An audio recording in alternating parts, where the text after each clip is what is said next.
Hello and welcome to the Texel Paint 3D demo.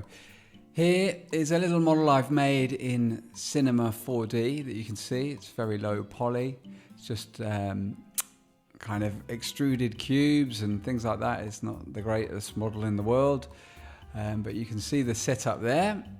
And once I'm happy with the model, I don't have to do any UV maps, any unwrapping or anything. I just export as a GLB and load it up straight into Texel Paint 3D, which is what you see here.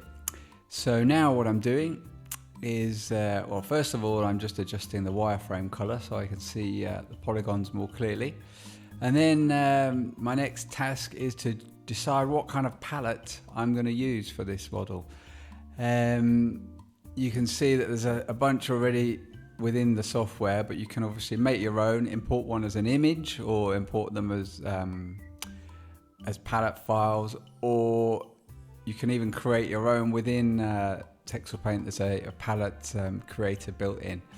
But for now, we're just going to choose this default palette. And then what I'm going to do is just put some base colors on each of the objects. So I just double click to do a color tolerant fill. All right, yeah, and then now what I'll do is just do a bit of work on this little eye in the middle. Choose the angle fill, which basically when you double click, it fills kind of adjoining faces that are within kind of an angle, a similar angle of each other. Quite difficult to explain, but you get the hang of it. So there you go, and then I'm just picking a lighter red color from the palette and a darker one to do the outline. And then here you can see I turn on the mirror function to make things a little bit faster for me. I've made some mistakes there, but no problem, because I can just hold the V key down to pick a color, and then that gets added to my brush, and I just paint with that. So it's very fast. Turn off the symmetry there, and now I want to do these sort of panels around the body. Again, this is very fast. I'll just choose a color. I'll choose a darker color here, and then again put on the symmetry modes, and then I select the color, paint within the faces, and that's it. In one click, it's all done. Again, now I'm using a lighter color from the palette, from the gradient, a lighter gradient, and there I'm painting sort of around the frames. Anything that's sort of pointing upwards, I do lighter normally, and anything kind of pointing downwards, I do a little bit darker. It's kind of a basic theory that I go by. So again, here we are. I'm doing the same around the sort of the head or the turret part at the top. I'll shut up now and just let you see what I'm working on until something more interesting happens.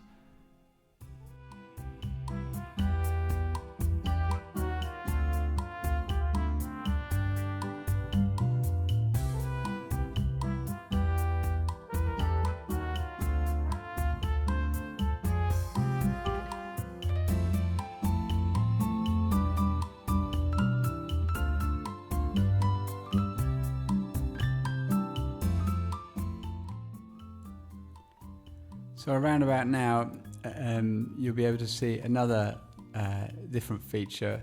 I'm going into the sort of the non-perspective mode, the orthographic mode, and using the marquee tool to fill areas. So you can see if I just hold Control down and drag across, it drags a kind of a marquee rectangle, and that just basically fills all of the polygons that touch that rectangle with that color. So it's very, very quick to fill sort of large areas.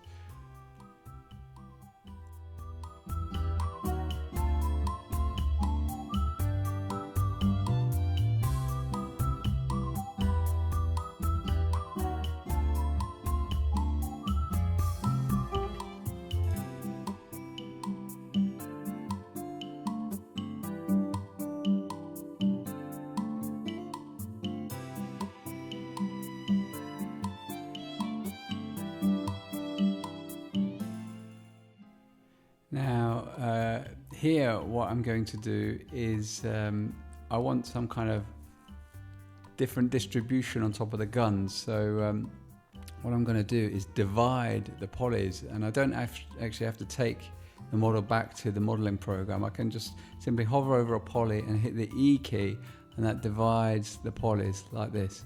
So this gives you an opportunity to do a different kind of painting on your model without having to go back and forth within the modeling program.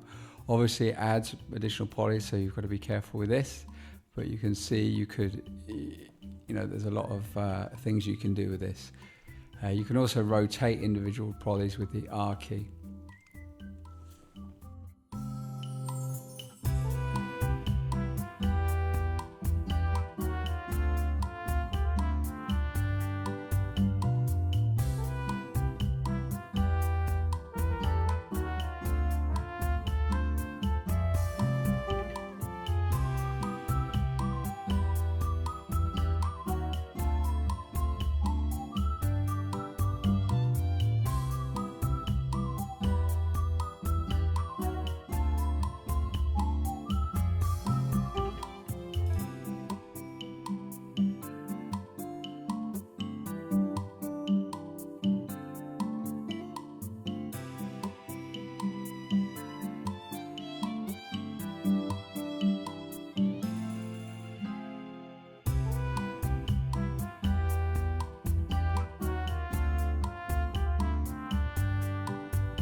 So here's the final product, and I just need to export it as a GLB, and you can see the final screens as imported into Blender here or Cinema 4D here.